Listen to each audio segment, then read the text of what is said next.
Here's my top 5 things that I like to do in the Gold Coast. Instead of just talking over boring B-roll over all the different things, I'm actually going to show you. So today we're going to do something a little bit different. I am currently working as a physio on the Gold Coast, and I'm going to use my day to show you what I like to do when I'm not working as a physio. So right now we're going to head to the first patient. I'm currently in Palm Beach, so bear with me and we'll get stuck right into it.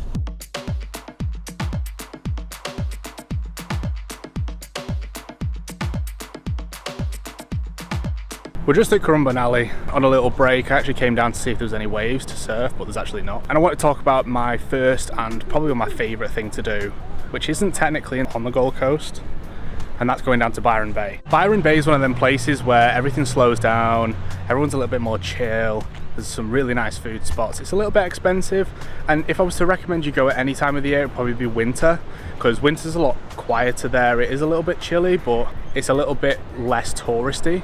I know staying there is quite expensive, but if you're on the Gold Coast, it's only 45 minutes away, so it's definitely worth going and checking it out. And if you're into surfing and you want to give surfing a go, there's plenty of places to rent a board. I'm still not at that point in my YouTube recording life where I can record in public very comfortably, so I jumped in the car. It has quite a lot of stigma for being very touristy, and yeah, it is in summer, but I don't think it takes away from how lovely it is of a place to be. If you go in summer, you can expect it to be pretty busy and booming. If you go in winter, just from my experience so far, it's a lot more laid back, a lot more calm. I've got to head to my next patient, which is quite a far drive, but that'll bring us on to the next thing that I love to do, which, okay, I don't do every weekend. I've only done it once, but the plan is to do it again a couple of times with family when they visit, and that is Australia Zoo.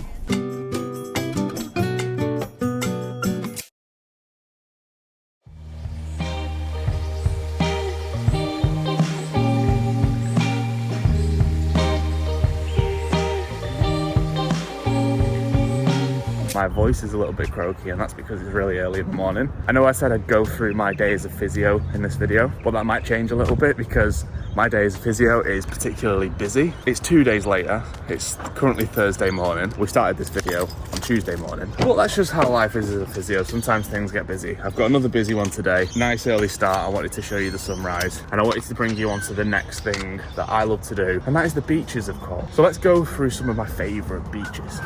So I'm going to give you my 3 favourites. All of these beaches are my favourite for different reasons. And this might have changed a lot since the cyclone. For those of you who don't know, we had Cyclone Alfred come through and it basically wrecked all the beaches.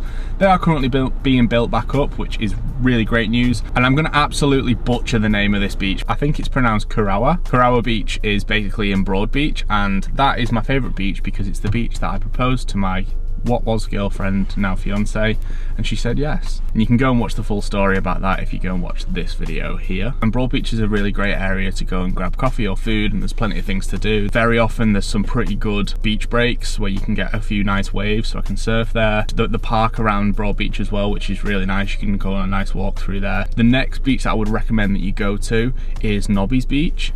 And again, for different reasons, particularly for like early morning coffee or early morning meetings. So very often I'll go and I'll meet colleagues at Nobby's Beach just because it's a good atmosphere. There's a couple of nice little cafes on the front. And then the third and final favourite beach, and this is for very different reason again, is the Spit. A lot of people don't like the Spit because it's full of dogs. It's really popular dog walkers.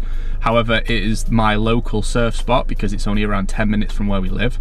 So I tend to go to the Spit because it's just ideal. It's a close location. I've learned to love it. During sort of like southeast swells is pretty messy most of the time from what I've experienced anyway. But when you get like a really nice northern swell with offshore winds, it works really well for me because I'm a goofy footer when I surf, so I surf with my right foot forwards, which means the Spit as a point break, it breaks from right to left, which means I'm surfing front side. It's a nice little walk as well, parking's free. That is probably my next favourite thing to do on the Gold Coast, is going to the beach. Alright, we've skipped time again. It's Friday. I'm about to wrap my day up. I've finished my patients for the week. I've got one meeting left, and then we're going to go for a surf. But that's going to bring us on to our next thing that I love to do on the Gold Coast, and that is go whale watching. We actually did it last weekend. I'll pop some clips in as we're talking through it, and I've got a smudge on my lens. We went with the SeaWorld Cruises Whale Watch. If you don't see whales, you get to go again. However, we did see whales. We followed a group of 3 whales all the way up the coast for about 2 hours. It was absolutely phenomenal. They came right next to the boat. They were jumping out of the water. It was the most incredible experience for someone that's not from the Gold Coast or from Australia. We don't really get that opportunity back in the UK. So if you are visiting or you live here, I definitely recommend going and doing it. I believe it was about $80, roughly $80 to $90 a person, but absolutely worth it. And in light of watching whales, I'm gonna jump in the car, jump on a telephone meeting with the team to wrap the week up, and then we're gonna go for a surf in the absolute slop at the Spit. You know, I've not yet mustered up the courage to bring my GoPro with me surfing yet. I have the setup ready to go. I just don't know how it would go with me bringing a GoPro out on the water. I suppose I'm just in that learning phase at the moment of making sure that I am getting the most out of my surf sessions. Generally my surf sessions only last about an hour just because of other commitments and I have a life. So I just feel like bringing a GoPro out with me is gonna hinder me, and I know I want to get the content, but sometimes in life you just got to not take a camera with you and focus on what the task at hand is. And that's what I've been doing with surfing. So I probably won't take my GoPro with me unless I suddenly have a burst of courage. It's a little bit sloppy out today, so it's going to be a bit messy as it is. Got some exciting news on the surfboard front. We're getting a new surfboard, but not just a new surfboard, someone's making me a surfboard. That'll come in a future video. Onto this meeting, down to the beach, and we'll go through the next thing that I like to do on the Gold Coast. All right, next thing on the list. For context, I just went to try and surf, and when slop and big swell meet, doesn't lend itself to beginner conditions. I'm at that level where I can surf small, neat waves, and I can surf also like small slop, but as soon as it gets to big, I say big, it's only like 3 foot today, but 3 foot and slop is enough for me to, with high tide, is enough for me to panic and come back in. So I did about half an hour and came back.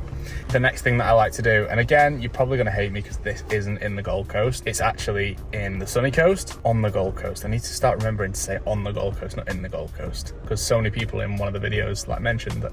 Anyway, this is Australia Zoo. Another tourist trap, another classic. You've probably heard it in all the other videos from someone that's not really lived in this kind of climate and someone that's not lived in this area of the world before. A lot of the animals at Australia Zoo we just don't have back home, more specifically the kangaroos. You get to go right up to them, you get to feed them, and it was a really good experience overall. It was a nice introduction to arriving in Australia. I think we went maybe in the second week of us arriving here. And then also whilst you're up there, this is kind of like a side bonus tip, whilst you're up at Australia Zoo, if you do get time to go over to the sunny coast, we recommend going to Mooloolaba. We'll move on to the last final thing that I love to do on the Gold Coast, and this time it's actually on the Gold Coast.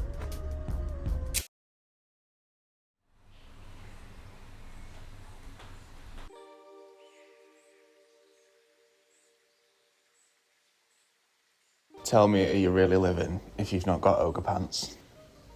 Saturday morning. This video has took a whole week to record, and that is just a glimpse into my life as someone that tries to create YouTube videos and live life at the same time and work. But this is gonna bring us to our final thing that I like to do, and that is walking to Mount Tambourine. We're not doing that today, but I have done it in the past. We went to the Skywalk, which, to be honest with you, probably isn't really worth paying for. There's loads of little walks around, and I'll put a list of different walks that we like to do, and you can go and see some waterfalls. There's a nice little village. It's a good thing to check out if you're visiting or if you live here. We saw wild wallabies. You can sometimes see kangaroos, and the waterfall's beautiful. It's a nice way to escape the crowds of the Gold Coast and be one with nature in the rainforest vibes. If you live in the Gold Coast or you are visiting and you've got any other places that you'd recommend going to, I'd love to hear it because we're looking for things to do. But also pop it in the comments, and the best comment I will pin for everyone else to see. Either way, I hope you enjoyed this one, but for now I'm going to enjoy my weekend and edit this video. My name's Dan, I'm a creator, and I'll see you in the next video. Goodbye.